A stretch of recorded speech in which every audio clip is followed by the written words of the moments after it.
Hi friends, ಇವತ್ತು ನಾನು ನಿಮಗೆ ಪೀರಿಯಡ್ಸ್ ಮಿಸ್ ಆಗೋಕ್ಕಿಂತ ಮುಂಚೆನೇ ಅರ್ಲಿ ಪ್ರೆಗ್ನೆನ್ಸಿ ಸಿಂಪ್ಟಮ್ಸ್ನ ತಿಳಿಸ್ಕೊಡೋದಕ್ಕೆ ಬಂದಿದ್ದೀನಿ. ಸೊ 24 ಡೇಸ್ಗೆ ನಿಮಗೆ ಅರ್ಲಿ ಪ್ರೆಗ್ನೆನ್ಸಿ ಸಿಂಪ್ಟಮ್ಸ್ ಕಾಣಿಸುತ್ತೆ ಅಂತ ನಂಬ್ತೀರಾ? ನಿಜವಾಗ್ಲೂ ನಂಬಲೇಬೇಕು. ಯಾಕಂದರೆ 24 ಡೇಸ್ಗೆ ನಮಗೆ ಪ್ರೆಗ್ನೆನ್ಸಿ ಸಿಂಪ್ಟಮ್ಸ್ ಅನ್ನೋದು ಸ್ಟಾರ್ಟ್ ಆಗಿರುತ್ತೆ. ಬಟ್ ನಮಗೆ ಅದು ಗೊತ್ತಾಗ್ತಾ ಇರೋದಿಲ್ಲ. ಸೊ ಯಾವೆಲ್ಲ ಸಿಂಪ್ಟಮ್ಸ್ ಇದೆ ಅಂದರೆ ನಾನೊಂದು 10 ಸಿಂಪ್ಟಮ್ಸ್ನ ನಿಮಗೆ ಹೇಳ್ತಾ ಹೋಗ್ತೀನಿ. ಅದು ನಿಮ್ಗೆ ಏನಾದರೂ ಆಗಿತ್ತು ಅಂದರೆ ನಿಮಗೆ ನೆಕ್ಸ್ಟ್ ಪ್ರೆಗ್ನೆನ್ಸಿ ಆಗ್ತಾ ಇದ್ದೀರಾ ಅಂತ ಎಷ್ಟು ಕೇರ್ಫುಲ್ ಆಗಿರಬೇಕು, ಯಾವ ಥರ ಎಲ್ಲ ಫುಡ್ಸ್ನ ನಾವು ತಗೋಬೇಕು, ಪ್ರತಿಯೊಂದು ಡೀಟೇಲ್ಸನ್ನು ಕೂಡ ಈ ವಿಡಿಯೋದಲ್ಲಿ ನಾನು ನಿಮಗೆ ಹೇಳ್ತಾ ಹೋಗ್ತೀನಿ. ಓಕೆನಾ friends, welcome back to my channel. ನನ್ನ ಹೆಸರು ವರ್ಷ. ನನ್ನ ಚಾನಲ್ ನೇಮ್ ಬಂದುಬಿಟ್ಟು ವರ್ಷ ಬೇಬಿ ಬ್ಲೋಗ್. ಈ ಚಾನಲಲ್ಲಿ ನಿಮಗೆ ಪ್ರೆಗ್ನೆನ್ಸಿ ರಿಲೇಟೆಡ್ ವೀಡಿಯೋಸು, ಟಿಪ್ಸು ಎಲ್ಲನೂ ಸಿಗುತ್ತೆ.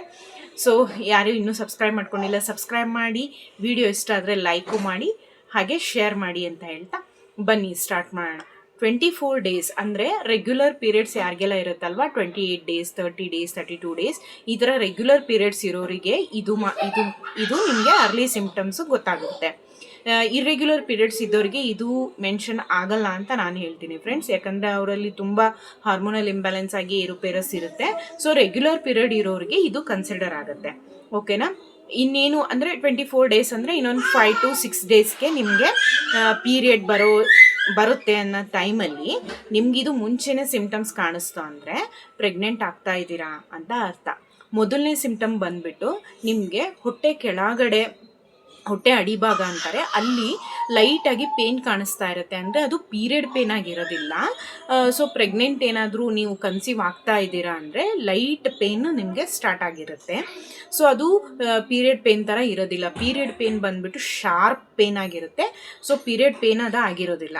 ನೆಕ್ಸ್ಟ್ ಒನ್ ಬಂದುಬಿಟ್ಟು ನಿಮಗೆ ಟಯರ್ಡ್ನೆಸ್, ತುಂಬಾ ಟಯರ್ಡ್ನೆಸ್ ಆಗ್ತಾ ಇರುತ್ತೆ. ನೀವೇನು ಕೆಲಸ ಮಾಡಿದ್ರೂ ಟಯರ್ಡ್ ಆಗ್ತಾ ಇರುತ್ತೆ, ಮಾಡದೇ ಇದ್ರೂ ಕೂಡ ಟಯರ್ಡ್ನೆಸ್ ಅನ್ನೋದು ಜಾಸ್ತಿ ಇರುತ್ತೆ. ಬೆಳಗ್ಗೆ ಏಳೋಕ್ಕೆ ಆಗಿರೋದಿಲ್ಲ, ಆ ಥರ ಟಯರ್ಡ್ನೆಸ್ ನಿಮಗೆ ಜಾಸ್ತಿ ಆಗ್ತಾ ಇರುತ್ತೆ. ನೆಕ್ಸ್ಟ್ ಒನ್ ಬಂದುಬಿಟ್ಟು ನಾಸಿನೆಸ್, ಅಂದರೆ ವಾಮಿಟ್ ಬಂದಂಗೆ ಅನಿಸುತ್ತೆ, ಬರ್ತಾ ಇರೋದಿಲ್ಲ. ಅಂದರೆ ಏನಾದರೂ ತಿಂದರೆ ಇಲ್ಲೇ ಗಂಟ್ಲಲ್ಲೇ ಸಿಕ್ಕೊಂಡಂಗೆ ಅನಿಸ್ತಾ ಇರುತ್ತೆ. ಸೊ ನಾಸಿನೆಸ್ ಅನ್ನೋದು ತುಂಬಾ ಆಗ್ತಾ ಇರುತ್ತೆ. ಲೈಟಾಗಿ ವಾಮಿಟ್ ಬರುತ್ತೆ, ಬರ್ತಾ ಇರೋದಿಲ್ಲ. ಸೊ ಈ ಥರ ಎಲ್ಲನೂ ನಿಮಗೆ ಆಗ್ತಾ ಇರುತ್ತೆ. ನೆಕ್ಸ್ಟ್ ಫ್ರೀಕ್ವೆಂಟ್ ಯೂರಿನೇಷನ್, ನಿಮಗೆ ಪೀರಿಯಡ್ ಇನ್ನೇನು ಬರುತ್ತೆ ಅನ್ನೋ ಟೈಮಲ್ಲಿ ಯೂರಿನೇಷನ್ ಆ ಥರ ಎಲ್ಲ ಇರೋದಿಲ್ಲ. ನೀನು ಕನ್ಸೀವ್ ಆಗಿದ್ದೀರಾ ಅಂದಾಗ, ನಿಮಗೆ ಬೇಬಿ ಫಾರ್ಮ್ ಆಗ್ತಾ ಇದೆ ಅಂದರೆ ಬ್ಲ್ಯಾಡರ್ಗೆ ಪ್ರೆಷರ್ ಬಿದ್ದಾಗ ನಿಮಗೆ ಫ್ರೀಕ್ವೆಂಟಾಗಿ ಯೂರಿನೇಷನ್ಗೆ ಹೋಗಬೇಕು ಅಂತ ಅನಿಸ್ತಾ ಇರುತ್ತೆ. ಸೊ ಕನ್ಸೀವ್ ಆದ್ರಿ ಅಂದರೆ ಇದು ಕಾಮನ್ ಆಗಿ ಯೂರಿನೇಷನ್ ಇದ್ದೇ ಇರುತ್ತೆ, ಪದೇ ಪದೇ ಹೋಗಬೇಕು ಅಂತ ಅನಿಸ್ತಾ ಇರುತ್ತೆ. ಓಕೆನಾ? ನೆಕ್ಸ್ಟ್ ಒನ್ ಬಂದುಬಿಟ್ಟು ಬ್ರೆಸ್ಟ್ ಚೇಂಜಸ್, ಬ್ರೆಸ್ಟ್ ಟೆಂಡರ್ನೆಸ್, ಅಂದರೆ ಬ್ರೆಸ್ಟಲ್ಲಿ ನಿಮಗೆ ಕೆಲವೊಂದು ಚೇಂಜಸ್ನ ನೋಡಬಹುದು.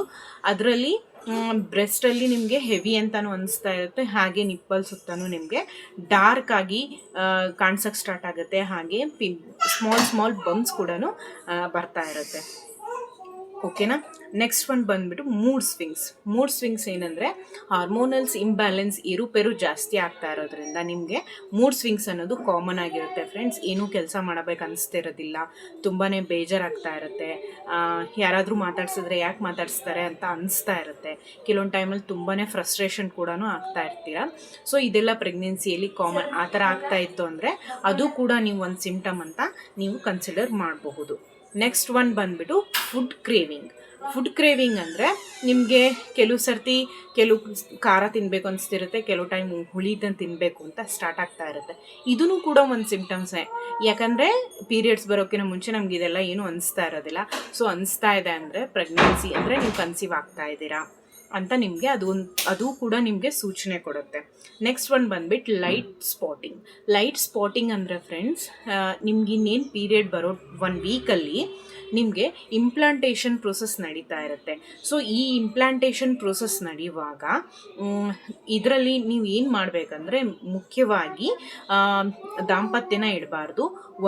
ಇನ್ನೊಂದು ಏನಂದರೆ ಇಂಪ್ಲಾಂಟೇಷನ್ ಬ್ಲೀಡಿಂಗ್ ಆಗ್ತಾ ಇರುತ್ತೆ ಕೆಲವ್ರಿಗೆ, ಅಂದರೆ ಸ್ಪಾಟ್ ಆಗಿ, ಅಂದರೆ ಪಿಂಕಿಶ್ ಆಗಿ ಮತ್ತು ಬ್ರೌನಿಶ್ ಆಗಿ ಸ್ಪಾಟ್ ಆಗ್ತಾ ಇರುತ್ತೆ. ಇನ್ ಕೇಸ್ ಏನಾದರೂ ಸ್ಪಾಟ್ ಹಾಗೆ ಹೋಯ್ತು ಅಂದರೆ ಓಕೆ, ಅದೇನಾದರೂ ಮತ್ತೆ ಕಂಟಿನ್ಯೂ ಆಗ್ತಾನೇ ಇದೆ ಅಂದರೆ ನಿಮಗೆ ಪೀರಿಯಡ್ ಬರುತ್ತೆ ನೆಕ್ಸ್ಟ್ ಅಂತ ಅರ್ಥ. ಇನ್ನು ನೆಕ್ಸ್ಟ್ ಬಂದುಬಿಟ್ಟು ವೈಟ್ ವೈಟ್ ಡಿಸ್ಚಾರ್ಜಲ್ಲಿ ನಿಮಗೆ ವಾಟ್ರಿ ಥರ ಹೋಗ್ತಾ ಇದೆ ಅಂದರೆ ತುಂಬಾ ನೀರು ಥರ ಇದೆ ಅಂದರೆ ಅದು ನಿಮಗೆ ನೆಕ್ಸ್ಟ್ ಪೀರಿಯಡ್ ಆಗುತ್ತೆ ಅಂತ. ನೀವೇನಾದರೂ ಕನ್ಸೀವ್ ಆಗ್ತಾ ಇದ್ದೀರಾ ಅಂದರೆ ವೈಟ್ ಡಿಸ್ಚಾರ್ಜು ಸ್ವಲ್ಪ ಥಿಕ್ನೆಸ್ ಆಗಿರುತ್ತೆ.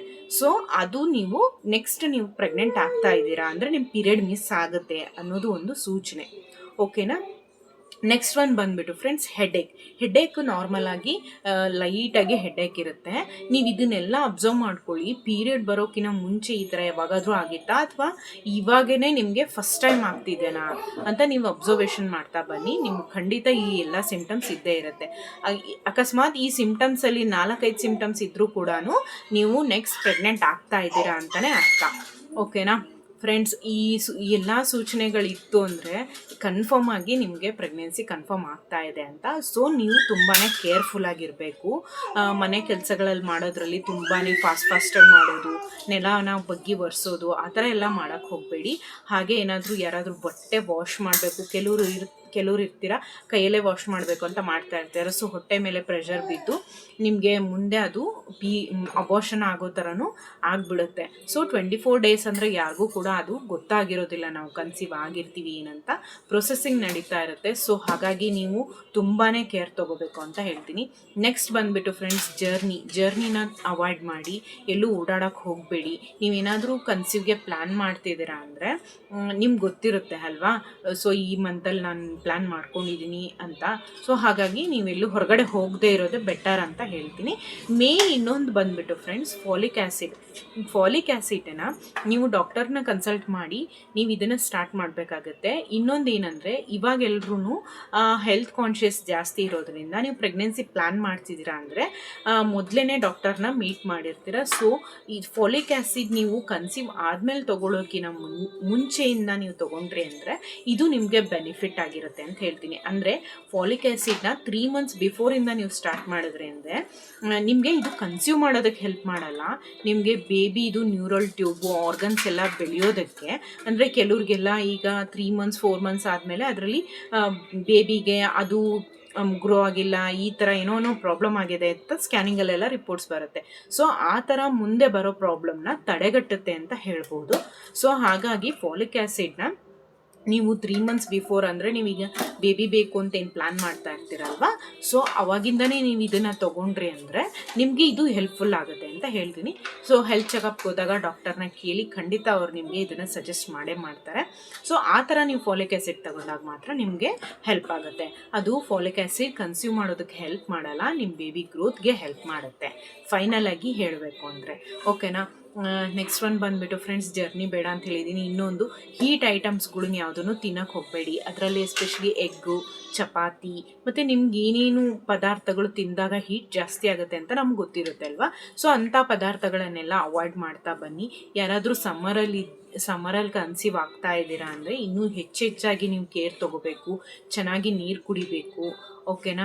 ಇದೆಲ್ಲದನ್ನು ನೀವು ಮಾಡ್ಕೊಳ್ಳೇಬೇಕಾಗತ್ತೆ ಫ್ರೆಂಡ್ಸ್. ಇನ್ನೊಂದು ಏನಂದರೆ, 24 ಡೇಸಲ್ಲಿ ಸಿಂಪ್ಟಮ್ಸ್ ಗೊತ್ತಾಗಿದೆ ಹಾಗೆ ನಾವು ಚೆಕ್ ಮಾಡ್ಕೋಬೋದಾ ಅಂದರೆ ಖಂಡಿತ ಚೆಕ್ ಮಾಡ್ಕೊಳ್ಳೋಕ್ಕಾಗೋದಿಲ್ಲ. ಯಾಕಂದರೆ ಪ್ರೆಗ್ನೆನ್ಸಿ ಹಾರ್ಮೋನ್ಸು HCG ಲೆವೆಲ್ ನಮಗೆ ಕಾಣಿಸೋದೇ 40 ಡೇಸ್ ಆದಮೇಲೆ ನಮ್ಮ ಯೂರಿನ್ನಲ್ಲಿ HCG ಲೆವೆಲ್ ಕಾಣಿಸ್ಕೊಳ್ಳುತ್ತೆ. ಸೊ ಹಾಗಾಗಿ ನೀವು 24 ಡೇಸಲ್ಲಿ ನೀವು ಚೆಕ್ ಮಾಡೋಕ್ಕಾಗಲ್ಲ. ಬಟ್ ಸಿಂಪ್ಟಮ್ಸ್ ಮುಖಾಂತರ ನೀವು ಓಕೆ ನಾನು ನೆಕ್ಸ್ಟ್ ಕೇರ್ಫುಲ್ಲಾಗಿರಬಹುದು ಅನ್ನೋದನ್ನು ನೀವು ಕಂಡುಹಿಡ್ಕೋಬಹುದು. ಓಕೆ. ನೆಕ್ಸ್ಟ್ ಒನ್ ಬಂದುಬಿಟ್ಟು, ಇಲ್ಲ ನಮಗೆ ಪ್ರೆಗ್ನೆನ್ಸಿ ಅನ್ನೋದು ಬೇಗನೆ ನಮಗೆ ಗೊತ್ತಾಗಬೇಕು, ನಾವು ಅದನ್ನು ಕೇರ್ ತೊಗೋಬೇಕು ಅಂತ ಯಾರು ತುಂಬಾ ಅದ್ರ ಬಗ್ಗೆ ಯೋಚನೆ ಮಾಡ್ತಿದ್ದೀರಾ ಅಂದರೆ, ನಿಮಗೀಗ ಈ ಮಂತಲ್ಲಿ ಆಗಬೇಕಾಗಿದ್ದ ಪೀರಿಯಡ್ ಆಗಿಲ್ಲ, ಮಿಸ್ ಆಗಿದೆ ಅಂದಾಗ ನೀವೇನು ಮಾಡಿ, 1-2-3 ಡೇಸ್ ಬಿಟ್ಟು ಗ್ಯಾಪ್ ಕೊಟ್ಟೇ ನೀವು ಹಾಸ್ಪಿಟಲಿಗೆ ಹೋಗಿ ಆವಾಗ ನೀವು ಡಾಕ್ಟರ್ನ ಮೀಟ್ ಮಾಡಿದಾಗ ಡಾಕ್ಟರ್ ಅಲ್ಲೂ ಕೂಡ ನಿಮಗೆ ಯೂರಿನಲ್ಲಿ ಕೆಲವೊಬ್ಬರಿಗೆ ಗೊತ್ತಾಗಲ್ಲ, ಕೆಲವೊಬ್ಬರಿಗೆಲ್ಲ 32-35 ಡೇಸಲ್ಲೇ ಗೊತ್ತಾಗುತ್ತೆ ಫ್ರೆಂಡ್ಸ್. ನನಗೆ ಕೂಡ ಅರ್ಲಿಯಾಗೇ ಪ್ರೆಗ್ನೆನ್ಸಿ ಕನ್ಫರ್ಮೇಷನ್ ಆಗಿತ್ತು. ಸೊ ಹಾಗಾಗಿ ನೀವು ಅಲ್ಲಿ ಹೋದರೆ ಡಾಕ್ಟರ್ ಕೂಡ ಚೆಕ್ ಮಾಡಲ್ಲ, ಬ್ಲಡ್ ಟೆಸ್ಟ್ ಮಾಡಿಸಿದಾಗ ನಿಮಗೆ ಪ್ರೆಗ್ನೆನ್ಸಿ ಕನ್ಫರ್ಮೇಷನ್ ಆಗುತ್ತೆ. ಯಾರಾದರೂ ತುಂಬಾ ನಿಮಗೆ ಇಲ್ಲ ನಮ್ಗೆ ಬೇಕು ಕನ್ಫರ್ಮೇಷನ್, ನಮ್ಗೆ ಬೇಕೇ ಬೇಕು ಅನ್ನೋರಿಗೆ ಈ ಥರನೂ ನೀವು ಮಾಡ್ಕೋಬೋದು. ಡಾಕ್ಟರ್ನ ಕೇಳಿ ಬ್ಲಡ್ ಟೆಸ್ಟ್ ಮಾಡಿದಾಗ ನಿಮಗೆ ಪ್ರೆಗ್ನೆನ್ಸಿ ಕನ್ಫರ್ಮೇಷನ್ ಆಗಿರುತ್ತೆ. ಬಟ್ ಏನಂದರೆ ನೀವು 3 ಮಂತ್ಸ್ ತುಂಬ ಕೇರ್ಫುಲ್ ಆಗಿರಬೇಕು. ಹಾಗೆ ನನ್ನ ಕೇಳಿದ್ರೆ ನಿಮ್ಮ ಪ್ರೆಗ್ನೆನ್ಸಿ ಹ್ಯಾಪಿ ನ್ಯೂಸ್ನ ಈ ಬೇರೆ ಯಾರಿಗೂ ರಿವೀಲ್ ಮಾಡೋಕ್ಕೆ ಹೋಗಬೇಡಿ ಬಿಫೋರ್ 3 ಮಂತ್ಸೇ. ಯಾಕಂದರೆ 3 ಮಂತ್ಸ್ ಒಳಗಡೆ ಏನು ಬೇಕಾದರೂ ಆಗ್ಬೋದಲ್ವಾ ಫ್ರೆಂಡ್ಸ್, ಅದಕ್ಕೇ. ಸೊ ಇವಾಗೆಲ್ಲ ಸ್ವಲ್ಪ ಸೆನ್ಸಿಟಿವ್ ಇರೋದ್ರಿಂದ 3 ಮಂತ್ಸ್ ನೀವು ಯಾರಿಗೂ ಹೇಳದೇ ಇರೋದೇ ಒಳ್ಳೆಯದು ಅಂತ ನನ್ನ ಸಜೆಷನ್. ಅರ್ಲಿ ಪ್ರೆಗ್ನೆನ್ಸಿಯಲ್ಲಿ ಏನೇನೆಲ್ಲ ಸಿಮ್ಟಮ್ಸ್ ಇರುತ್ತೆ ಅಂತ ತಿಳ್ಕೊಂಡ್ರೆ ಅಲ್ವಾ. ನೆಕ್ಸ್ಟ್ ಇದೇ ಥರ ನಿಮಗೆ ಪ್ರೆಗ್ನೆನ್ಸಿ ಟಿಪ್ಸ್ ಬೇಕಿತ್ತು ಅಂದರೆ, ಪ್ರೆಗ್ನೆನ್ಸಿ ವೀಡಿಯೋಸ್ ಬೇಕಿತ್ತು ಅಂದರೆ, ಯಾರಿಗೆ ಏನಾದರೂ ತಿಳ್ಕೊಬೇಕು ಅನ್ನೋದಿತ್ತು ಅಂದರೆ ಕಮೆಂಟಲ್ಲಿ ತಿಳಿಸಿ, ನಾನು ಅದೇ ಥರ ವೀಡಿಯೋಗಳನ್ನು ಮಾಡಿ ಹಾಕ್ತೀನಿ. ಫ್ರೆಂಡ್ಸ್ ತುಂಬ ಜನ ಕಮೆಂಟ್ ಮಾಡಿ ಹೇಳ್ತಾ ಇದ್ದೀರಾ ತುಂಬ ಹೆಲ್ಪ್ಫುಲ್ ಆಗಿದೆ ಅಂತ. ಸೊ ಥ್ಯಾಂಕ್ಸ್ ಅಂತ ಹೇಳ್ತೀನಿ ಎಲ್ರಿಗೂ. ನೀವು ಇದೇ ಥರ ನನಗೆ ಸಪೋರ್ಟ್ ಮಾಡ್ತಾಯಿದ್ರೆ ನನಗೂ ಕೂಡ ಮೋಟಿವ್ ಇರುತ್ತೆ ವೀಡಿಯೋಸ್ನ ಮಾಡೋದಕ್ಕೆ.